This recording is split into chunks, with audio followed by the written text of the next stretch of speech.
Israel के देखिए हमले में हिजबुल्लाह के खुफिया प्रमुख की मौत का दावा यहां पर निकलकर सामने आ रहा है। आईडीएफ ने हमले की पुष्टि कर दी है और एक्स पोस्ट में बकायदा ये भी कहा कि हिजबुल्लाह के खुफिया मुख्यालय के प्रमुख हुसैन मकलेड को बेरूत में एक सटीक हमले में मार गिराया गया है। तो देखिए कई सारे दावे लगातार यहां पर इजरायल की ओर से किए जा रहे थे और अब इजरायल ने हिजबुल्लाह के खुफिया पर भी देखिए किस तरीके का दावा यहां पर किया है। उनका यह कहना है कि हुसैन मकलाद यहां पर मारे गए हैं। हिजबुल्लाह के खुफिया प्रमुख हैं हुसैन मकलाद और उनकी मौत की पुष्टि यहां पर इजरायल लगातार कर रहा है। आईडीएफ ने हमले की पुष्टि यहां पर की और इसके अलावा एक्स पोस्ट में बकायदा यह भी कहा कि हिजबुल्लाह के खुफिया मुख्यालय के प्रमुख हुसैन मकलेड को बेरूत में एक सटीक हमले में मार गिराया गया है। ये वही हिजबुल्लाह है जिसको खड़ा करने वाला खुद ईरान ही यहां पर था। ईरान ने ही इसको खड़ा किया ताकि इजरायल को सीधे टारगेट कर सके और हिजबुल्लाह से पहले आपने देखा किस तरीके से लगातार इजरायल के खिलाफ कई एक्शन उसकी ओर से भी यहां पर लिए गए और इजरायल की हिट लिस्ट में हिजबुल्लाह, हूती, ये तमाम ऐसे संगठन थे जो ईरान फंडेड लगातार थे। कहा जाता था कि ईरान की जो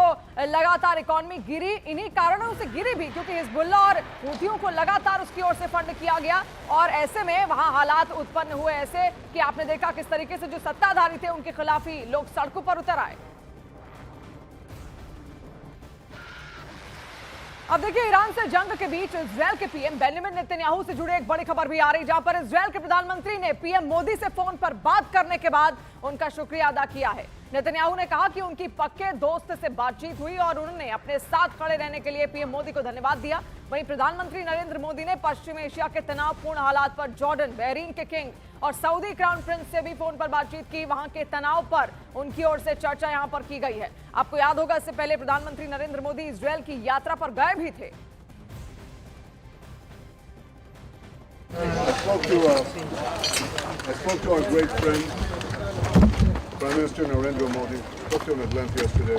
Thank him for his standing with Israel, standing for the truth, and for the enormous friendship of the people of India. They are much admired and loved in Israel.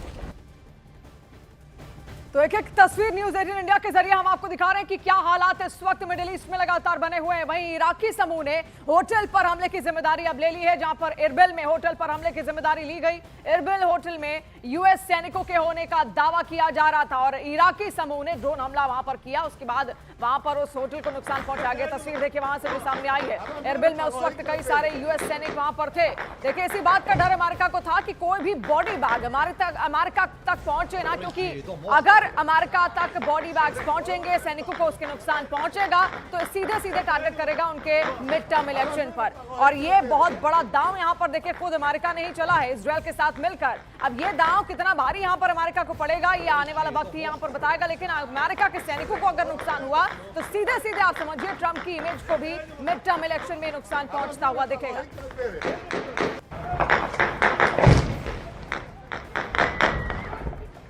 और इस बीच देखिए इजरायल की तरफ से Iran के नुकसान को लेकर एक बड़ा दावा भी सामने आया। दावे के मुताबिक ईरान पर हमलों में 2500 से अधिक बम गिराए गए। ईरान में 600 साइट्स ध्वस्त कर दिए गई हैं और ईरान के 150 से ज्यादा बैलिस्टिक मिसाइलें तबाह की गई हैं और 200 एयर डिफेंस सिस्टम को तबाह कर दिया गया है। और यही नहीं, अमेरिका इजरायल की चपेट में ईरान के 131 शहर भी आ गए हैं। अमेरिका और इजरायल ने मिलकर अब तक ईरान के 1000 से ज्यादा ठिकानों पर हमले किए। अमेरिका इजरायल के हमले में अब तक 555 लोगों की मौत हो चुकी है जबकि 700 से ज्यादा लोग घायल हुए हैं।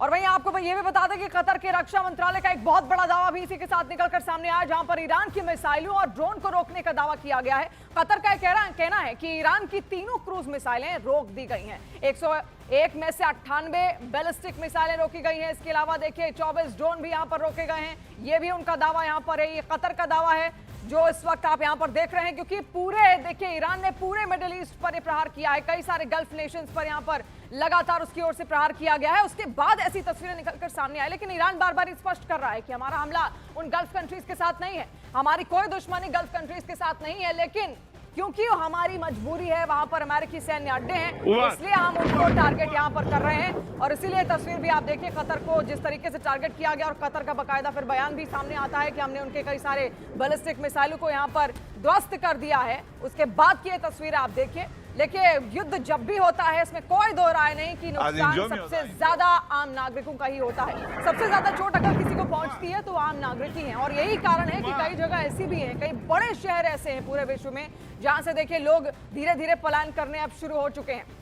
और एक और बड़ी खबर इस वक्त आपको बता दें जो कि बहरीन से सामने आ रही है। बहरीन पर ईरान का एक ताजा हमला निकलकर सामने आया, जहां पर बहरीन में युद्ध के सायरन इस वक्त बज चुके हैं। लगातार लोगों को आगाह किया जा रहा है कि वो सुरक्षित ठिकानों पर चले जाएं, बंकर्स में छिप जाएं। अभी भी मिसाइलें वहां पर लगातार गिराई जा रही हैं और बहरीन के ताजा हालात इस वक्त हम आपको यहां पर बता रहे हैं। बहरीन पर भी ईरान ने एक हमला यहां पर अभी फिर से किया और बहरीन में युद्ध के सायरन लगातार बज रहे हैं ताकि लोगों को तुरंत आगाह कर दिया जाए। और देखिए, कतर के रक्षा मंत्रालय का भी एक बड़ा दावा यहां पर सामने आया, जहां पर ईरान की मिसाइलों को और ड्रोन को रोकने का दावा उनकी ओर से यहां पर किया जा रहा है। कोशिशें यही है कि आम नागरिकों की जान बचाई जा सके, उनको सुरक्षित रखा जा सके, उनको महफूज रखा जा सके, क्योंकि अगर देखिए आम नागरिक ही नहीं है, नागरिक ही नहीं होंगे तो देश कहां से होगा। और इसीलिए किसी भी देश का एक मकसद होता है कि उसके नागरिकों की जान बचाई जा सके। लेकिन जिस तरीके से ईरान ने अपना रवैया अख्तियार यहां पर किया हुआ है, उसके जरिए आप देख पा रहे हैं एक बड़ा प्रेशर अमेरिका पर बनाने की कोशिश उसकी ओर से यहां पर की जा रही है, क्योंकि उन तमाम 8 अलग अलग 10 अलग अलग अरब नेशंस पर भी उसने आक्रमण यहां पर किया, जहां पर पहले से ही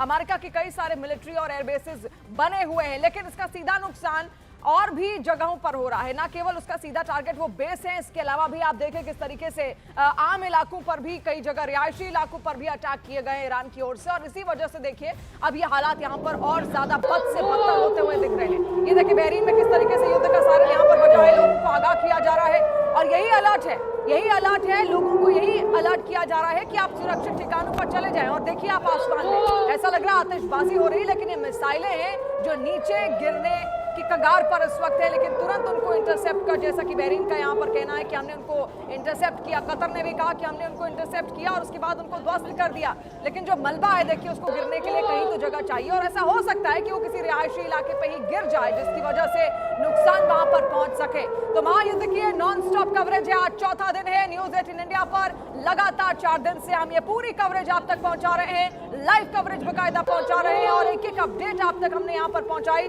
कि किस तरीके से क्या हालात मिडिल ईस्ट में यहाँ पर बने हुए हैं। और इसी के साथ देखिए हमारे साथ एक बहुत खास पैनल भी इस वक्त जुड़ रहा है। कर्नल रिटायर्ड दानवीर सिंह जी हमारे साथ है, जो कि डिफेंस एक्सपर्ट हैं, आपका बहुत स्वागत है। इसके अलावा रोविंदर सचदेव जी हैं, विदेश मामलों के जानकार हैं, आपका भी बहुत बहुत स्वागत।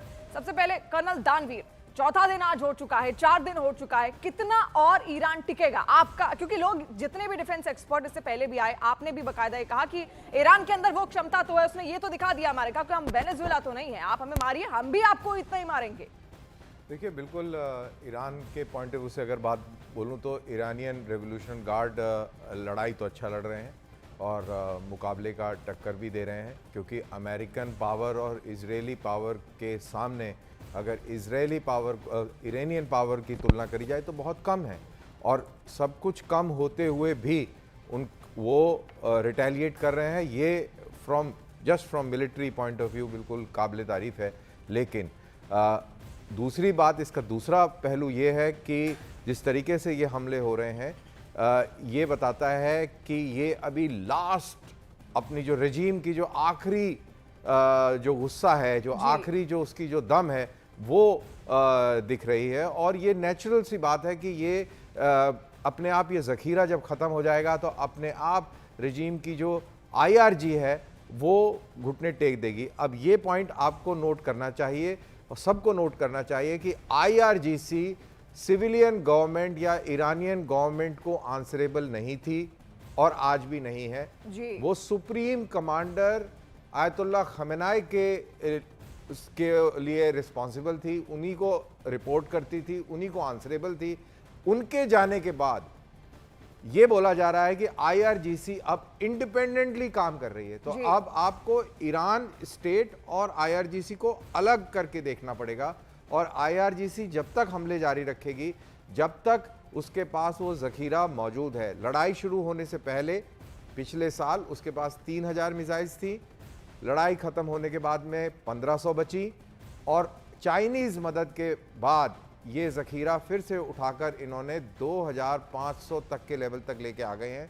तो 2500 मिसाइल ख़त्म होने दीजिए, IRGC भी ख़त्म हो जाएगा। तो देखिए एक तरीके से रीढ़ की हड्डी इस वक्त जैसा कि कर्नल दानवीर कह सकते हैं आईआरजीसी ईरान के लिए बना हुआ, लेकिन कब तक टिकेगा? वही है ना कि आपने उसके मुखिया को तो ध्वस्त कर दिया और इसके अलावा भी आप लगातार टारगेट यहां पर करते जा रहे हैं। आगे क्या होगा उस पर हम चर्चा यहां पर करेंगे। रोविंदर जी भी लगातार हमारे साथ जुड़े हुए हैं, लेकिन देखिए इससे पहले इजरायल के एक न्यूज चैनल का एक बड़ा दावा भी यहां पर सामने आया, जहां पर हिजबुल्लाह के पास 25,000 रॉकेट होने का दावा यहां पर किया गया है। हिजबुल्लाह के पास 1,000 ड्रोन होने का भी दावा किया गया है। इसके अलावा रादवान फोर्स में 3,000 विशिष्ट लड़ाके होने का भी दावा किया गया है। तो देखिए कई सारे दावे निकलकर सामने आ रहे हैं। वही हिजबुल्लाह है जिसकी मदद ईरान अक्सर लेता यहां पर आया है। इसके अलावा आपने यहां पर देखा भी कि किस तरीके से इजरायल ने पेजर हमला भी बकायदा करवाया था लेबनान में। हिजबुल्लाह के कई लड़ाके उसमें मारे गए थे और ईरान के लिए वो भी एक बहुत बड़ा झटका और सदमा उस वक्त था। लेकिन अभी फिलहाल जो दावे निकलकर सामने आ रहे हैं, हिजबुल्लाह की ताकत भी आप यहां पर देखिए, इसको आतंकी संगठन देखिए इजरायल मानता है। इसके अलावा अमेरिका भी इसको आतंकी संगठन मानता है और हिजबुल्लाह के पास 25,000 रॉकेट होने का दावा फिलहाल निकलकर सामने आ रहा है।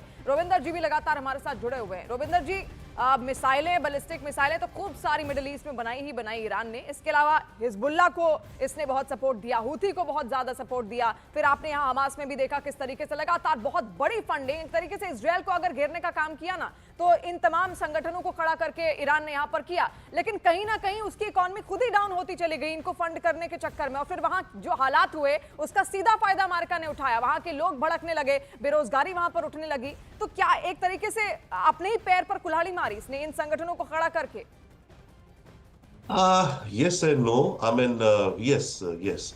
एंड इकोनॉमिक जो हालात हुए ईरान के, डेफिनेटली सबसे अहम रीजन तो रहा सैंक्शंस की। अमेरिका की सैंक्शंस है इतने वर्षों से, जो कि ईरान की इकोनॉमी को तोड़ दिया जिन्होंने, राइट। और सैंक्शंस का अमेरिका जब लगाता है, ऑब्जेक्टिव ये होता है कि देश के अंदर धीरे धीरे इकोनॉमी क्रम्बल करती जाए और फिर एक वक्त ऐसा आ जाए कि उस देश के लोग इतने परेशान हो जाएं, अपनी सरकार से सड़कों में आके तख्ता पलट कर दे। सैंक्शंस का मतलब तो यही है ना अमेरिका का, जो लगाई है फॉर एग्जांपल क्यूबा में। अच्छा, बात अलग है, हर जगह काम नहीं भी करती है, राइट। पर जैसे क्यूबा में सैंक्शंस लगी हुई, इनफैक्ट अभी ये चल रहा है, डोंट बी सरप्राइज कि अगले 3-4 दिनों में खबर है कि क्यूबा भी क्यूबा में ये अटैक ना करेंगे शायद। पर क्यूबा इस समय बिल्कुल एक बहुत ही क्रिटिकल हालात में है, बहुत ही नाजुक हालात में है। वहां पर तेल नहीं बचा है, वहां पे एक दिन का 2-2 दिन का बिजली नहीं है, पानी तो है, बिजली नहीं है, राइट। एनीवे, तो नॉर्थ कोरिया की जो इकोनॉमी का हाल किया, तो सैंक्शंस का अमेरिका जो लगाता है, मतलब ऑब्जेक्टिव यही होता है now. But yes, secondly at the same time Iran ने टेक्नोलॉजी अपनी खुद भी इम्प्रोवाइज करी है, ऐसी बात नहीं है। और बाय द वे, हूती वगैरह चाहे जैसे भी जूते चप्पल पहन के मोटरसाइकिल पे चल के लड़ते थे, पर सोचो इन्होंने खुद अपनी प्रोडक्शन कैपेबिलिटीज भी बनाई है। ओके, हमास ने भी अपनी टनल्स के नीचे जाकर के जैसे तैसे अपनी मैन्युफैक्चरिंग ऑफ मिसाइल्स या ड्रोन्स वगैरह करा। पर हूती का आप देखिए, इतना गरीब देश है, बिल्कुल कुछ है ही नहीं वहां पर, सैंक्शंस है, कुछ उनकी टेक्नोलॉजी नहीं है। बट ठीक है, ईरान ने उन्हें कुछ दिया, पर अब आप उनकी परेड देखिए इंडिपेंडेंस डे की, हूतीज की जो होती है, वो कैसे कैसे दिखाते जी ये वेपन्स हमने बनाए, कुछ तो बनाए होंगे उनमें से। तो ये सारे हुए हैं ना। एक चीज और आई से, मिसाइल्स कितने हैं ईरान के पास, आई डोंट नो। जैसे अभी आप कह रही है, इजरायली कह रहे कि हिजबुल्लाह के पास इतने 1000 मिसाइल्स हैं, ड्रोन्स हैं। मुझे याद है जब रशिया यूक्रेन वॉर शुरू हुआ था, तब कहा जाता था कि रशिया के पास, आई फॉरगेट कौन सा मिसाइल, इस्कंदर या कोई, कि केवल 2000 मिसाइल है, उसमें से 1000 निकल गए तो रशिया के पास बस 1000 बचे, 200 कल हो जाएंगे तो रशिया के मिसाइल खत्म हो जाएंगे। वो मिसाइल खत्म नहीं हुए, चलते रहे। तो इन मिसाइल्स का एस्टिमेट कितना है, I am not so sure. But yes, ये तो है क्योंकि इनके पास एक्सेस नहीं है, एम्बार्गोज लगे हुए हैं, कहाँ से आएंगे, सप्लाई चेन कैसी है, खुद बनाएंगे, और इनकी मैन्युफैक्चरिंग फैसिलिटीज को अमेरिका ब्लास्ट किए जा रहा है। तो डेफिनेटली एक वक्त आएगा जब ईरान के पास जो भी आप कहें मिसाइल्स या ड्रोन्स की कमी होगी। अनदर थिंग जो रेवोल्यूशनरी गार्ड का दानवीर जी कहते हैं, एब्सोल्युटली राइट। देखिए, रेवोल्यूशनरी गार्ड बना था जब 79 में रेवोल्यूशन हुआ था, शाह को हटा दिया गया, पर ईरान की आर्मी तो थी। पर जो आयतुल्लाह खोमेनी सत्ता में आए, तो उन्होंने अपनी सिक्योरिटी के हिसाब से अपने लिए एक तरह का प्रेसिडेंशियल गार्ड बनाया, क्योंकि आर्मी तो थी, शाह की थी। अब नया खोमेनी आ गया तो जरूरी थोड़ी कि आर्मी इसको लॉयल रहे, चाहे आर्मी रही, पर इन्होंने अपना रिपब्लिकन गार्ड बनाना शुरू करा, जो कि टॉप लीडरशिप को प्रोटेक्ट करता था इनकी, और रिपोर्ट भी उसको करता था। धीरे धीरे उसके नंबर बढ़ाते गए। आज की तारीख में रेवोल्यूशनरी गार्ड के शायद करीब 2 लाख हैं लोग, और जितनी भी इनकी जो मॉडर्न नई इन्वेस्टमेंट्स है वो रेवोल्यूशनरी गार्ड के द्वारा की गई है। ईरानी आर्मी में भी होती है, बट जो ड्रोन्स है ये सारे रेवोल्यूशनरी गार्ड के कंट्रोल में है। जो बाहर एक्टिविटीज करते हैं हुतीज के साथ, उनको प्रमोट करना या हमास को या हिजबुल्लाह को, इनकी एक ओवरसीज विंग बनाई गई, कुद्स फोर्स, आपको ध्यान होगा, जिक्र आता है कुद्स फोर्स, तो वो भी रेवोल्यूशनरी गार्ड की एक विंग है। तो पॉइंट इज रेवोल्यूशनरी गार्ड अपने में एक आर्मी है। अभी तक वो पीछे रहता था क्योंकि उनकी टोटल डेडिकेशन थी टू दी सुप्रीम लीडर। बेशक रोविंदर जी, जैसा आपने कहा कि आईआरजीसी को प्रोटेक्शन के लिए एक तरीके से यहाँ पर बनाया था खामेनेई का, लेकिन ईरान पर भी हम और बात करेंगे क्योंकि आपने मिसाइल्स की यहाँ पर बात की। लेकिन देखिए एक बड़ी खबर भी इस बीच आ रही है, ईरान पर अमेरिका के हमले लगातार जारी हैं और अमेरिकी सेनाओं ने ईरान की ओर टॉमहॉक क्रूज मिसाइलों की एक और खेप यहाँ पर दाग दी है, जिसमें कई ठिकानों को निशाना बताया जा रहा है। समुद्र से लॉन्च हुई ये मिसाइलें लक्ष्य पर धमाकेदार हमले की तस्वीर पेश कर रही हैं और दोनों तरफ से जवाबी कार्रवाई भी जारी है। इलाके में तनाव और ज्यादा इस वक्त बढ़ गया है। एक एक तस्वीर न्यूज 18 इंडिया पर हम आपको दिखा रहे हैं और आप देखिए इस वक्त भी हालात वहां पर तनावपूर्ण लगातार बने हुए हैं। अमेरिका ने ये टॉमहॉक मिसाइलें यहां पर ईरान पर दागी है। ये देखिए आप तस्वीर भी वहां से देखिए, ये एक पहली मिसाइल यहां से दागी गई, कई सारी, ये दूसरी मिसाइल यहां से दागी गई। आप देखिए किस तरीके से पूरा टैंजेंट होता हुआ, आप देखिए तीसरी मिसाइल यहां पर दागी गई है। एक एक अड्डे को खत्म करना ये इस वक्त मकसद यहां पर अमेरिका और इजरायल का है। चौथी टॉमहॉक मिसाइल यहां पर दागते हुए आप यहां पर देख रहे हैं। टॉमहॉक मिसाइलों का जिक्र इससे पहले आपने रूस यूक्रेन हमले में भी यहां पर देखा, ईरान को भी धमकाते हुए कई बार इसका जिक्र यहां ट्रम्प कर चुके हैं। ये पांचवी मिसाइल आप यहां पर देख रहे हैं। इसके अलावा ये छठी मिसाइल आप यहां पर देखिए किस तरीके से दागी जा रही है और ये युद्ध और ज्यादा खतरनाक स्तर पर जाता हुआ जा रहा है।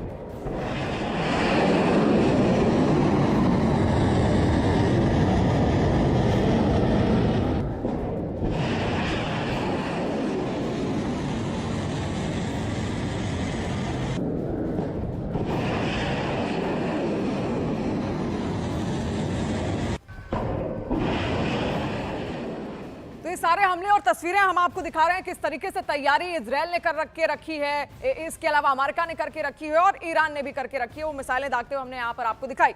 अब कर्नल दानवीर, जैसा यहाँ पर लगातार रोविंदर जी कह रहे थे कि कितनी मिसाइलें हैं ईरान के पास, हिजबुल्लाह के पास, नहीं पता। एक तरीके से तो ये जब भी आप किसी भी युद्ध में होते हैं, ब्लफ की रणनीति भी आप इस्तेमाल कर सकते हैं कि बस बताना है कि इतनी मिसाइलें, एक डर का माहौल पैदा करने की कोशिश यहाँ पर हो सकती है, क्योंकि अभी भी ये कहा जाता है कि ईरान के पास असलियत में कितनी मिसाइलें किसी को नहीं पता। जिसने एक पूरी मिसाइल सिटी तैयार करके रखी हो उसके आंकड़े दुनिया के सामने अभी भी नहीं है। देखिए, मैंने पहले 2 दिन पहले भी बताया था एक न्यूज़ एजेंसी के हवाले से कि 10,000 टन सोडियम परकुलेट नाम का केमिकल चाइनीज़ ने ईरान के अंदर भेजा है। ये प्रोपेलेंट बनाने के काम आता है और जो एक्सपर्ट है, टेक्निकल एक्सपर्ट्स हैं, वो बता सकते हैं कि इतने मात्रा के इस केमिकल से कितना प्रोपेलेंट बनाया जा सकता है, अंदाजन कितनी मिसाइल बन सकती हैं। एक दूसरा, जिस इंटेलिजेंस एजेंसी को ये मालूम है कि खामेनी कहाँ हैं, कहाँ पानी पी रहे हैं, कहाँ सो रहे हैं, कहाँ बैठ रहे हैं, उनको मिसाइल्स कितनी हैं ये पक्का मालूम होगा। तीसरी बात, न्यूक्लियर फैसिलिटीज़ के बनाने वाले, वहाँ पर बम को बनाने वाले, न्यूक्लियर मटेरियल को एनरिच करने वाले साइंटिस्ट कौन हैं, कहाँ हैं, क्या कर रहे हैं और उनको कब टारगेट किया जाना है, वो सब जब सबको मालूम है तो अंदाज़ा लगाना मिसाइल्स कितने हैं, ड्रोन्स कितने हैं, कोई बहुत बड़ा रॉकेट साइंस नहीं है। और एक जेनरिक असेसमेंट दिया जाता है बेस्ड ऑन वेरियस इनपुट्स।